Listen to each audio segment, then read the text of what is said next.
Alkitab menceritakan pusat perjumpaan ialah salib Kristus. Bilang amin. Saudara, mungkin selama ini saudara suka salib, beli salib di toko dalam berbagai bentuk, ukuran, atau mungkin saudara bisa bikin salib yang besar, beli kayu, beli apapun untuk bikin salib yang besar. Saya sarankan sejak sekarang berhentilah membuat salib itu.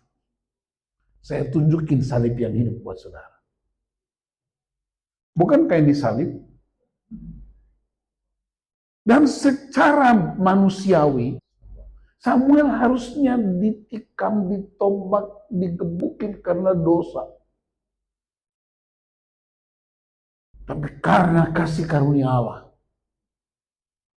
Yesus datang. Perhatikan. Angkat tangan.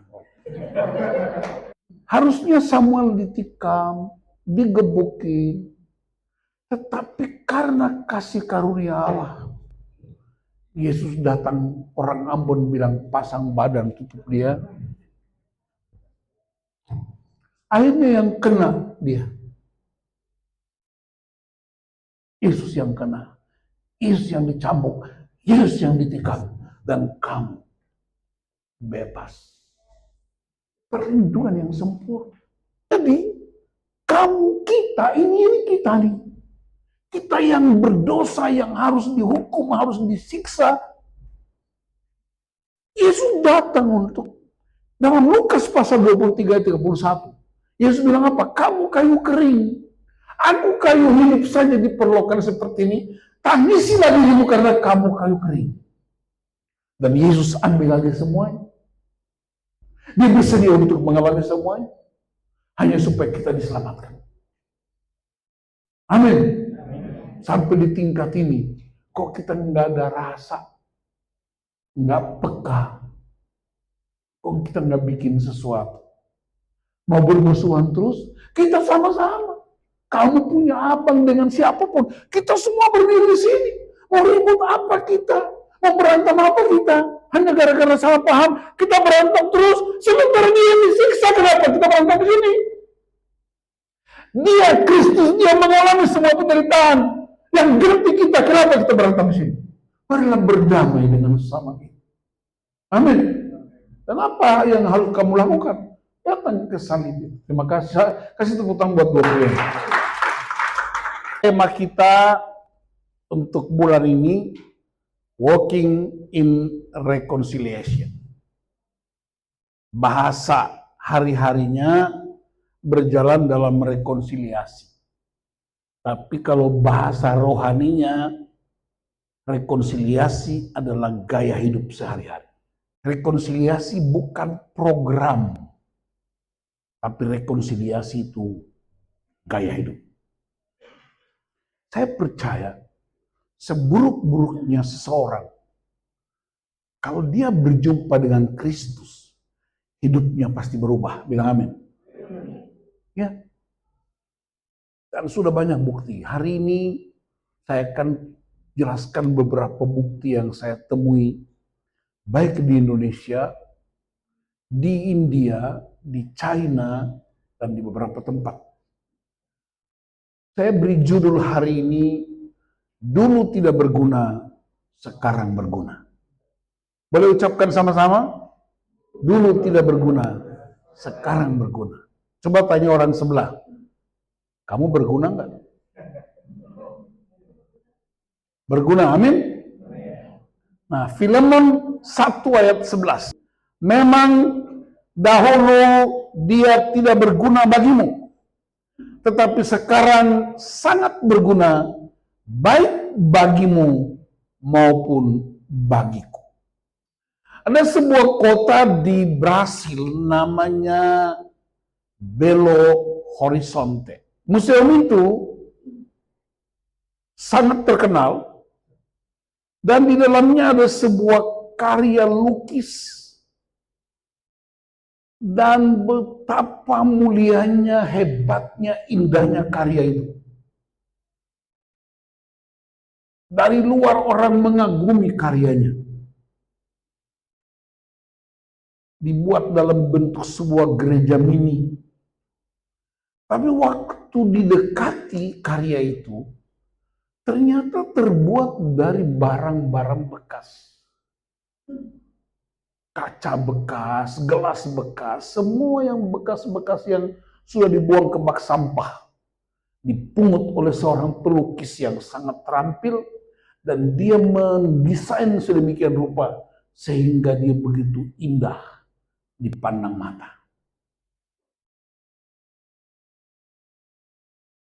Orang-orang yang pernah dipakai Tuhan luar biasa, sebelumnya mereka jadi orang-orang yang dianggap sampah.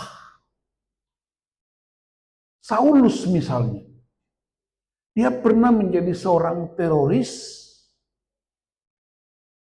tapi begitu dia berjumpa dengan Kristus, dia menjadi penerobos jiwa baru.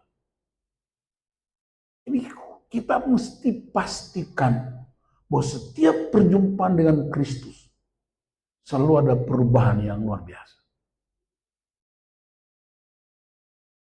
Filemon, seorang majikan yang kasar, ketika berjumpa dengan Kristus, dia menjadi sahabat yang sangat sabar.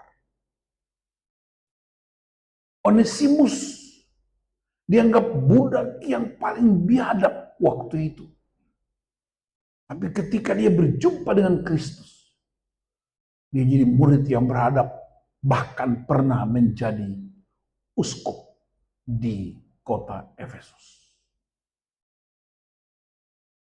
Kita mendengar seorang perempuan yang dianggap sampah di Samaria, ketika berjumpa dengan Kristus di pinggir sumur itu, bukan hanya pola pikirnya berubah, tetapi satu kota bertobat. Jadi rekonsiliasi bukan sekedar membangun hubungan ulang karena kerusakan. Tapi rekonsiliasi itu bertujuan untuk membuat orang bertobat dan datang kepada Tuhan. Cacat terbesar bukan karena Anda nggak punya uang. Cacat terbesar bukan karena Anda kebanjiran. Cacat terbesar bukan karena Anda kalah di bisnis. Cacat terbesar ialah ketiadaan Bapa. Fatherlessness. Maka di akhir kitab Perjanjian Lama, Maliaki bilang, aku akan mengutus Nabi Elia kepadamu untuk mengembalikan hati bapa kepada anak, hati anak kepada bapa, supaya smite the earth with a curse, supaya kutuk tidak masuk. Tapi hari ini kutuk udah masuk. Bahkan tidak hanya masuk di gereja, hampir setiap keluarga kena kutuk ini. Kutuk perceraian, kutuk persinahan, kutuk penolakan, kutuk narkoba, kutuk free sex, kutuk-kutuk yang begitu mengerikan masuk di kamar-kamar tidur orang-orang percaya. Kenapa? Karena fatherlessness. Itulah sebabnya saudaraku, ketika Paulus berjumpa dengan Kristus, terjadi perubahan radikal di kota Damsyik. Setiap hari dia mengalami pergumulan yang begitu hebat. Dia pernah 3 tahun tinggal di Arab setelah berjumpa dengan Yesus di kota Damsyik. Retreat 3 tahun di Arab. Setelah itu dia balik lagi ke Tarsus 10 tahun. Menurut laporan Kisah Para Rasul. 13 tahun kemudian dia dicari seorang pria namanya Barnabas. Dan dia dibawa ke Antioquia. Disitulah pergerakan Injil Kerajaan Allah mulai bekerja. Berjumpa dengan Kristus 13 tahun lalu. Sebelumnya dia menjadi seorang teroris yang sangat mengerikan. Jadi saudara perhatikan, perjumpaan dengan Kristus itu mesti menghasilkan tidak hanya pertobatan, tapi menghasilkan buah. Jadi kita nggak cukup dengan rekonsiliasi, nggak cukup dengan bersalaman, nggak cukup dengan cipika-cipiki, nggak cukup dengan makan bersama. Oh, saya udah bebas, saya udah diampuni, saya udah mengampuni. Tidak cukup, karena dunia juga melakukannya. Tapi mesti ada jiwa baru yang berjumpa dengan Kristus. Paulus dibapai oleh Barnabas. Setelah itu kemudian Paulus mulai membapai orang lain. Dan waktu dia dipenjara karena Kristus di kota Roma, datanglah seorang budak yang lari dari tuannya, yaitu Onesimus. Budak di zaman itu, saudara-saudara, adalah seperti lebih buruk dari hewan.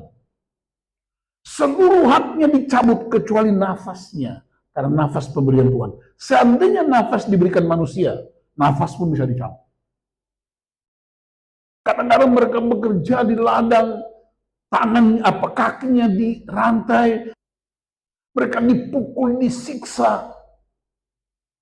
Dan menurut catatan sejarah di kerajaan Romawi pada waktu itu, ada 60 juta budak yang terbagi ke berbagai segmen. Dan bisa nggak terjadi pemberontakan? Bisa, karena mereka mengalami siksaan yang luar biasa. Tidak manusiawi. Untuk mencegah pemberontakan, setiap budak yang berontak, yang tidak disiplin, harus dihukum mati. Onesimus tahu ini. Dia dianggap mencuri di tempatnya Filemon. Karena dia takut dihukum mati, dia kabur. Ditangkap dan dimasukkan ke penjara, ketemu Paulus. Disitulah Paulus yang sudah mengalami perubahan hidup dengan Kristus. Dia mulai membagikan hidupnya. Dan Paulus bilang, Onesimus menjadi anakku di penjara. Setelah itu kemudian Paulus menulis surat kepada Filemon. Hanya satu pasal. Dia minta Filemon, terima dia seperti engkau menerima aku. Kalau ada hutang-hutangnya, tanggungkan kepada aku. Tidak lagi diterima sebagai seorang budak, tapi diterima sebagai kawan sekerja, kawan sewarga dalam kerajaan Allah. Saya pernah melayani di India.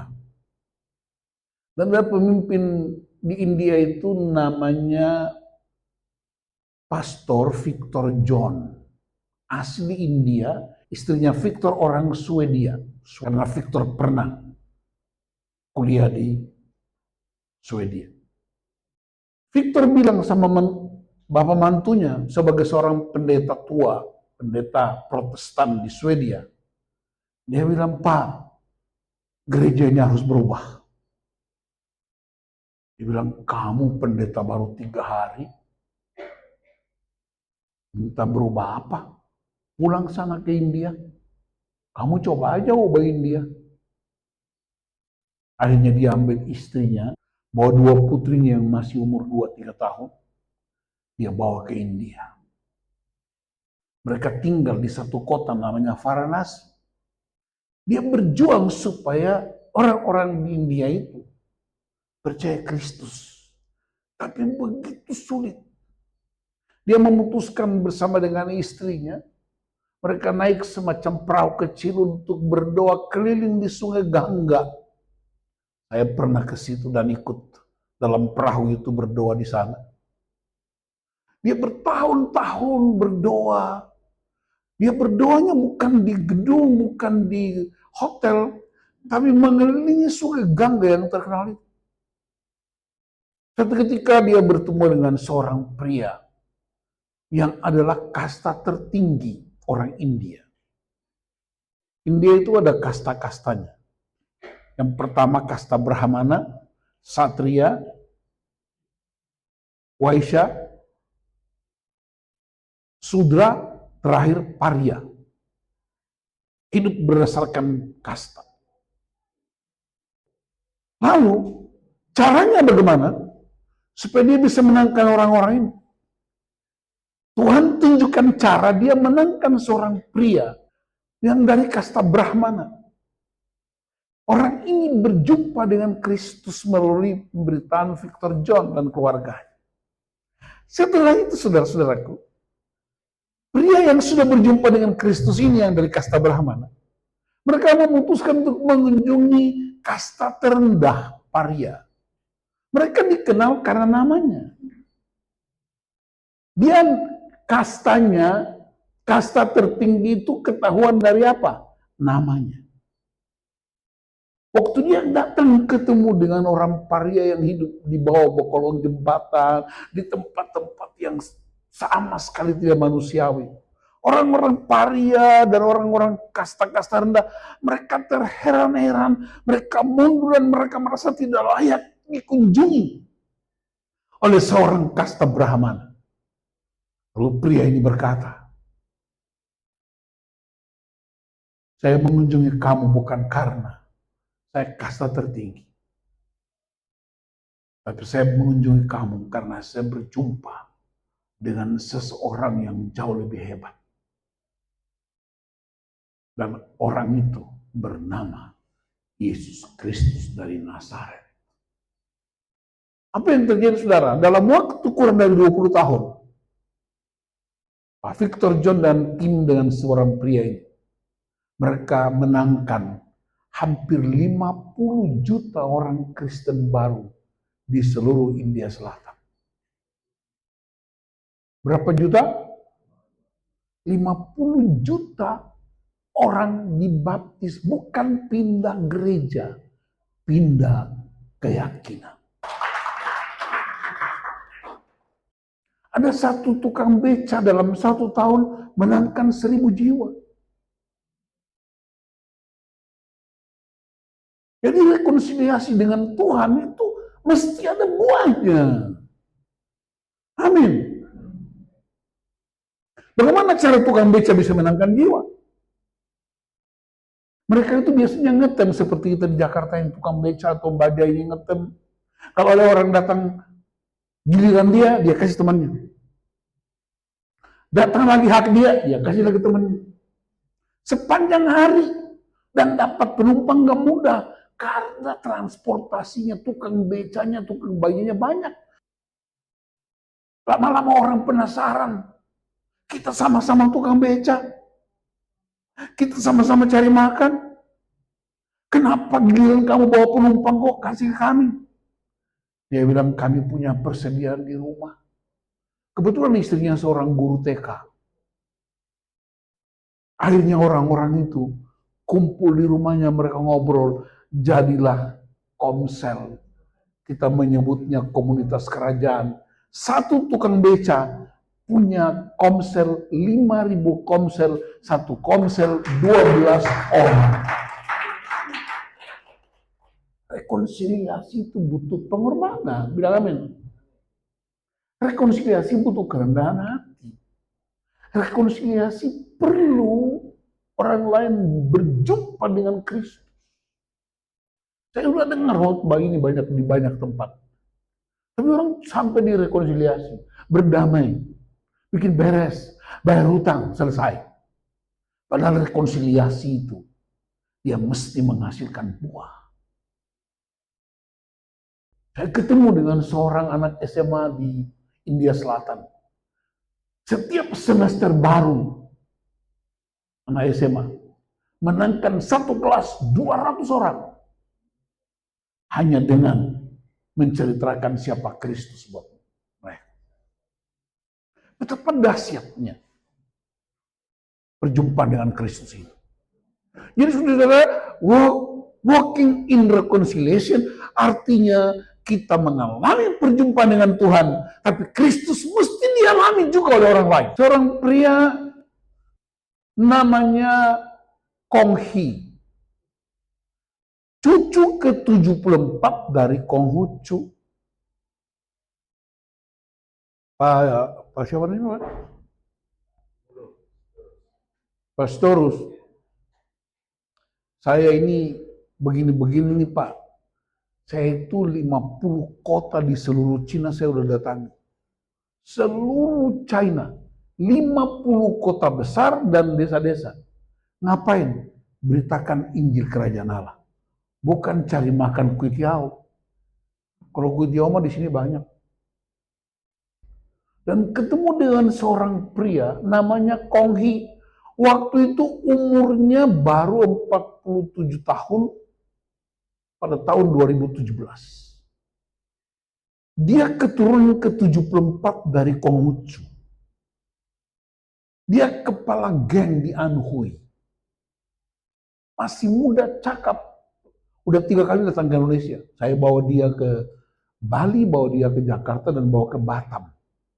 Waktu di Batam itu, dia bersaksi di hampir 700 orang dari berbagai pulau yang ketemu di kota Batam.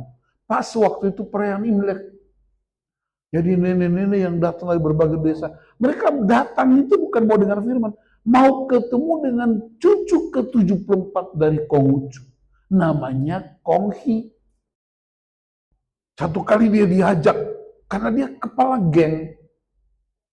Dia didengar karena dia bisnismen. Dia keturunan langsung dari Konghucu. Dan dia sangat dihormati. Tapi dia kepala geng. Bukan ngetrek motor besar, mobilan, mereka bisa berkelahi di jalan. Dan tidak ada yang bisa lawan, polisi pun kalah. Satu kali diajak ke teman-temannya. Ayo, kita ada pertemuan di sebuah hotel. Ngapain? Pokoknya kita pergi bertemu aja. Kamu pasti dapat sesuatu. Waktu dia duduk dengar firman Tuhan. Pembicaranya semua dari orang Indonesia. Baru kira-kira sesi ketiga, karena itu 12 sesi 3 hari. Hari pertama dia mau pulang, dia bilang tunggu dulu. Mereka bilang kamu tunggu dulu. Kami mau hormati kamu sebagai kepala geng. Tapi cuma tunggu dulu. Baru hari pertama sesi ketiga, tiba-tiba air matanya gugur. Waktu saya altar call, dia maju ke depan. Orang-orang bukan heran, orang menangis. Kepala geng cucu Konghucu dengar firman Tuhan dan dia maju berlutut sambil angkat kedua tangan. Kami doakan dia. Sejak saat itulah terjadi perubahan yang sangat radikal. Waktu pertemuan di Batam dia bilang begini. Aku menghormati pemimpin-pemimpin agama di seluruh dunia. Termasuk kakek kami, aku hormati. Tapi aku dan keluarga aku memutuskan, hanyalah Yesus Kristus adalah Tuhan dan Juru Selamat keluarga kami. Kemudian dia lanjutkan, saya mendorong dan mendoakan kalian semua yang mungkin masih menghormati kakek kami dan semua orang yang pernah ikut dalam pergerakan dengan kakek kami. Kami hormati dia, tapi hanya Yesus yang Tuhan dan Juru Selamat. Dan dia ngomong itu di Batam waktu kami datang ke Imlek itu. Dan saya mendengar pergerakannya. Bukan hanya restorannya tambah banyak, bukan hanya hotelnya tambah banyak, tetapi semakin banyak jiwa yang dimenangkan. Saya 3,5 tahun berkeliling dengan teman-teman saya dari Indonesia. Pakai penterjemah. Dan dia salah satu penggerak utama. Membawa jiwa berjumpa dengan Kristus. Ini apa soal kita? Rekonsiliasi adalah cara Tuhan untuk membawa mereka kepada Kristus. Pertanyaannya, di manakah pusat perjumpaan? Alkitab menceritakan pusat perjumpaan ialah salib Kristus. Bilang amin. Saudara mungkin selama ini saudara suka salib, beli salib di toko dalam berbagai bentuk, ukuran, atau mungkin saudara bisa bikin salib yang besar, beli kayu, beli apapun untuk bikin salib yang besar. Saya sarankan sejak sekarang berhentilah membuat salib itu. Saya tunjukin salib yang hidup buat saudara. Bukan kayak disalib,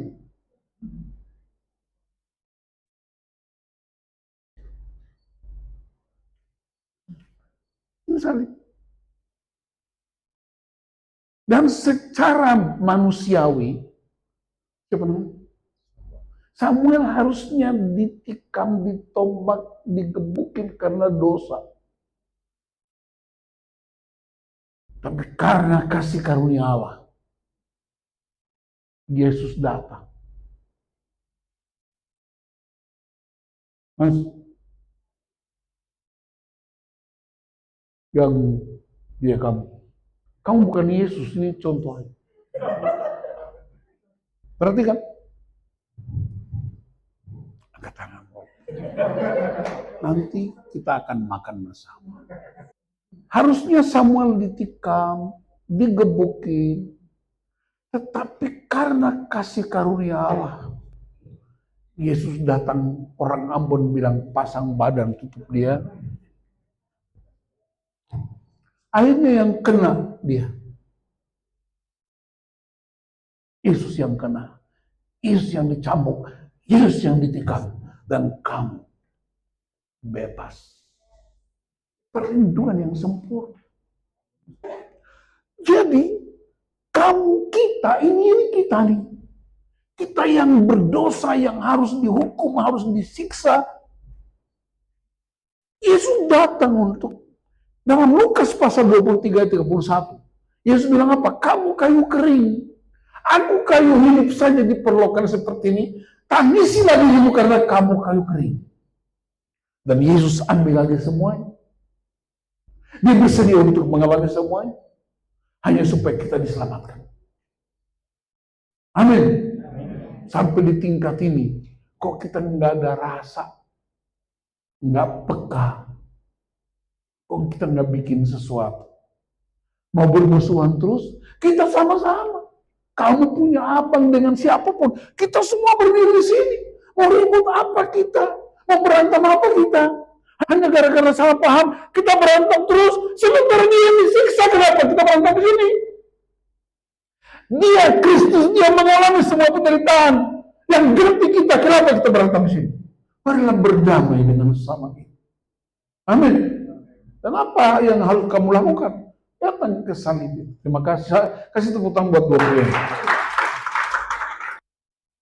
Saudara, saya harap ilustrasi singkat itu menolong kita untuk mengerti bahwa ternyata Yesus pasang badan. Orang Ambon bilang dia pasang badan parbeta. Itulah rekonsiliasi kita dengan Tuhan. Mari pria-pria pasang badan buat keluarga. Pria-pria boleh lambaikan tangan. Ada problem dalam rumah tanggamu? Kau yang pasang badan. Jangan salahkan istrimu, salahkan anak-anakmu.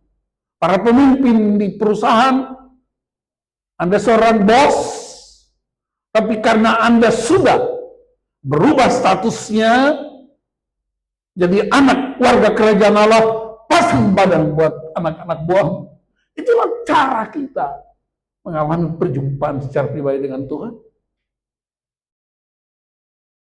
Kalau kita mengerti kebenaran ini, saya percaya tidak ada kerusuhan dalam rumah tangga kita. Bilang amin. Tidak ada percekcokan, tidak ada keributan, tidak ada perceraian. Tidak ada korupsi, tidak ada manipulasi. Karena orang semua tahu, dia sadar bahwa Kristus yang tanggung semuanya. Kitab Filipi berkata, sampai menjadi seorang budak dia. Sampai mati di atas kayu salib. Jadi anak-anak kerajaan tidak punya ruang untuk menyiksa orang lain. Anak-anak kerajaan tidak punya ruang untuk membuli istri atau membuli suami atau anak-anak. Karena kita semua ditebus oleh satu pribadi. Saya harap ilustrasi itu memberi kita pencerahan baru. Dan ingat, Saya sampai sekarang nggak pernah lupa, karena saya ingat, ini saya hotbain ilustrasi ini, kira-kira 20 tahun lalu, waktu saya mengalami perjumpaan pribadi dengan Tuhan, di sebuah camp. Oh ternyata, akulah salib itu. Maka Yesus bilang begini, marilah kepadaku yang letih lesu beban berat. Ketika istrimu sama anak-anak beban berat, buka salib itu. Dan akan memeluk mereka seperti Kristus memeluk mereka. Karena itu yang kita praktekkan.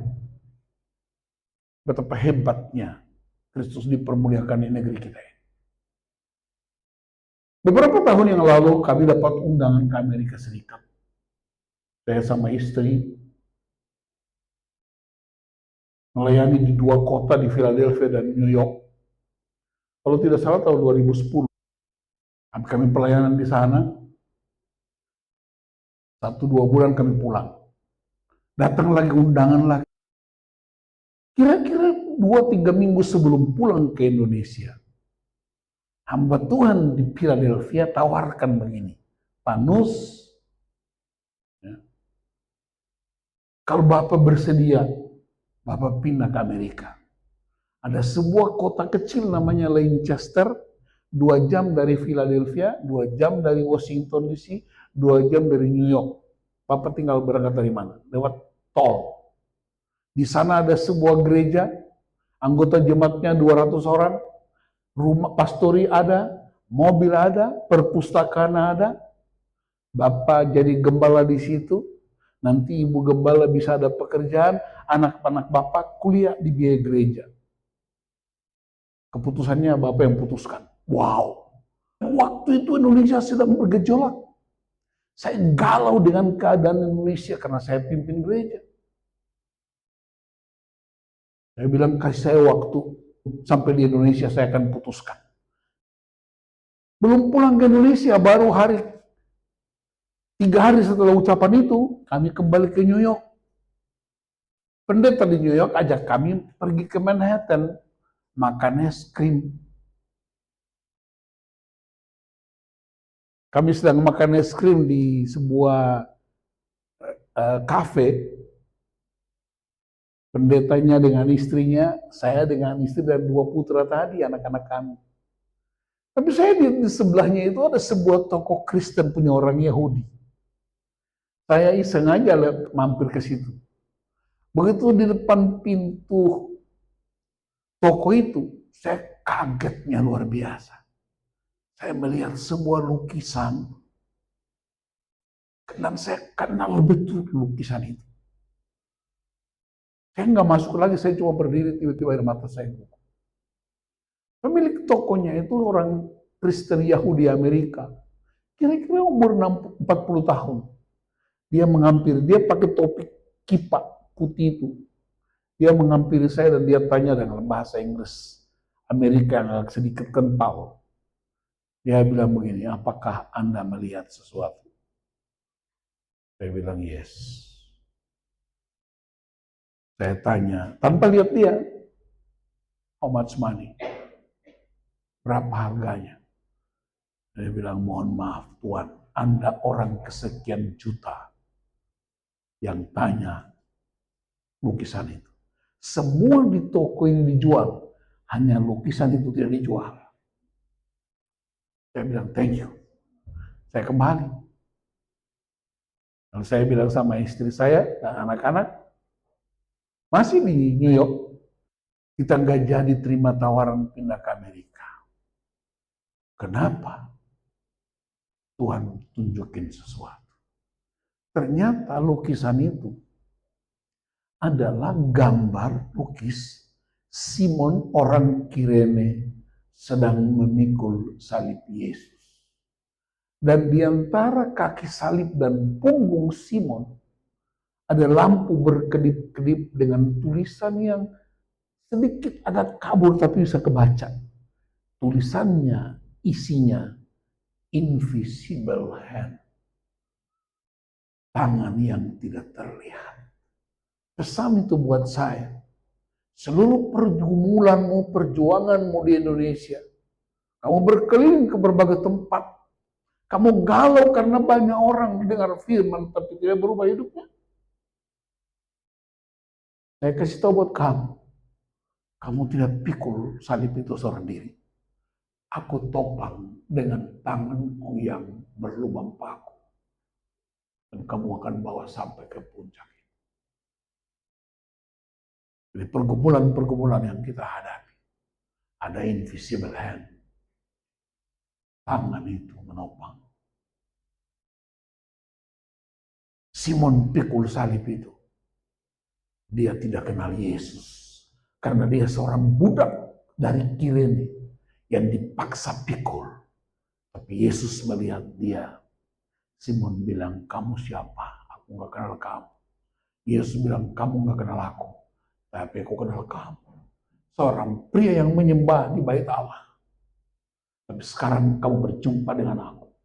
Dan Simon orang Kirene, salah satu murid yang datang ke Antioquia dan mereka memenangkan banyak jiwa. Untuk pertama kalinya orang pengikut Kristus disebut Kristen di Antioquia. Kisah Para Rasul 11 ayat 26. Salah satu tokoh utama selain Paulus, selain Barnabas, selain Lukius, salah satunya ialah Simon orang Niger. Simeon orang Niger adalah budak yang suka menyembah di bait Allah. Tapi karena berjumpa dengan Kristus dalam penyaliban, dia pikul salib itu. Dan dia berkata, aku tidak salah memikul salib. Saya berdoa supaya firman Tuhan hari ini menolong kita untuk tidak cukup rekonsiliasi, tapi kita membawa orang lain berjumpa dengan Kristus.